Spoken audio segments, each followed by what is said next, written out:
Hello, horse lovers! The Kentucky Derby's coming up soon, and that means everybody's taking guesses on who's going to win. Everybody focuses on the winner, and thoroughbreds love to win and hate to lose. There have been many stories of horses who have dropped on the track trying to win, of horses who have persisted despite injuries, despite illness, of horses who started off as underdogs because people didn't understand them or believe in them, and then they got their second chance through an owner that loved them. There are loads of stories like that. And then there's Zippy Chippy, the only racehorse in history who loved to lose. And he could easily have, maybe he could have easily have won. He had the bloodlines for it. He had an owner that absolutely loved him. He might have been great, but that wasn't what this horse wanted. Just check out this one video of his loss, of one of his losses.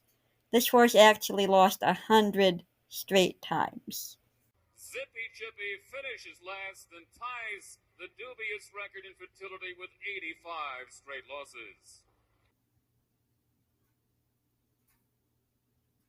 Zippy belonged to Felix Monserrate, and there's an interesting story behind how Felix got him. Zippy had some amazing bloodlines. He was a grandson of Northern Dancer, which is pretty good. Northern Dancer won the Kentucky Derby and the Preakness. He had other great horses in his bloodlines too, Bold Ruler. So you'd have thought a horse like that would have cost big money. Nope, his story had a different beginning to it.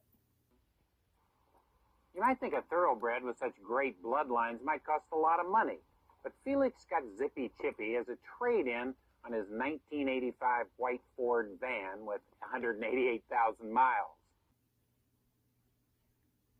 You might think that would have been a warning that there's something wrong with this horse if he's selling for that low of a price.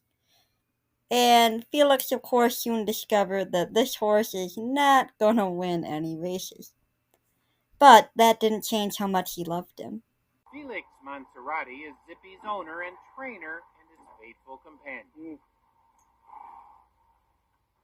Zippy's like my son. I like him a lot. And every time he's wrong, he makes me feel good. Zippy made everyone who watched him feel good. Because you never knew what kind of antics this horse was going to come up with. One of his favorite tricks was not leaving the starting gate at the start of a race. A lot of race horses won't go into a starting gate without special training. It looks scary to them, they don't want to get in. Zippy didn't want to get out. Zippy is in gate number 1 here in his final start at Finger Lakes, and notice how when the race starts, Zippy does. Van Quelling once in the gate with Zippy Chippy and breaking behind the entire field by about 9 lengths. You'll notice they said his last race at that track. Because Zippy wouldn't leave the starting gate, he was eventually banned from that track as well as a few others. He pulled all kinds of tricks. He even stopped mid-race, at least on one occasion that I know of. Unfortunately, there's not any footage of that I found. I would love to have seen that. I can only imagine the audience's reaction. But people still came to see him no matter what. Even when he was banned from other tracks, he was taken to local fairgrounds and publicity stunts were arranged. One of them was racing Zippy against a baseball player, Major League Baseball player. Now, anybody who's ever tried to go out in the field and catch a horse that didn't want to be caught, you know the only way a horse is ever going to lose a race against a human, even a very fast human, is if that horse wants to lose. Unable to race other horses, Zippy had a race this summer against a minor league baseball player,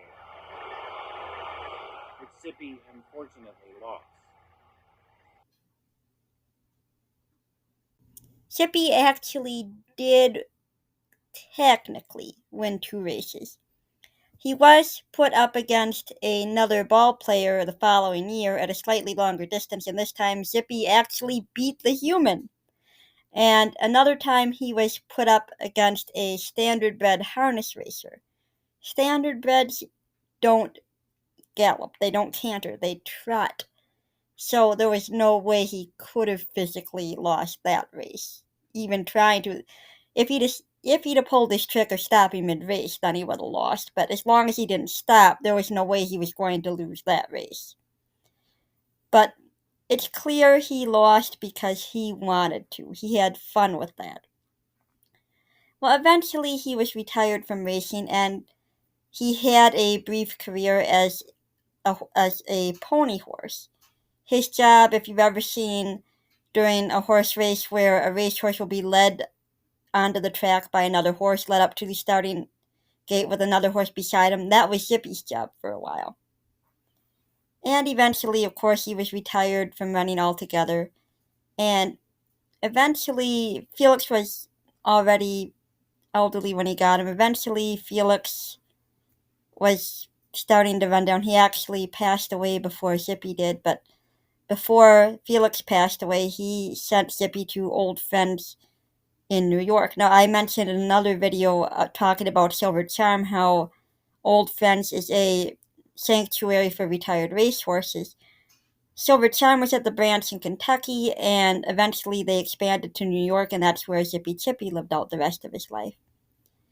He died on April 16th, 2022, at the age of technically 31. You see, with racehorses, they're registered as a year old at New Year's no matter when they're born.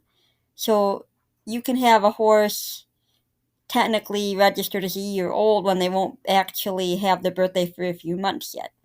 I didn't know this until I started to film this video, but Zippy's actual birthday is April 20th, so I'm a day late for his actual birthday. And I have other reasons for noting that day is special, but I thought that was kind of cool when I learned that. So, Zippy passed away April 16th, 2022, and everybody, even though he never won, they loved him for it. They loved him for who he was, not what he'd done. And he would always be remembered for his personality. It was always on Zippy's terms. Whatever Zippy wanted, Zippy did. Zippy was proof that you don't have to be a winner to be loved. And it's okay to lose, and you can actually choose to lose and have fun with it. Zippy did enjoy running, but he loved doing it his way. And you gotta love a personality like that. You can't be depressed thinking about a horse with that kind of personality. He was one in a million.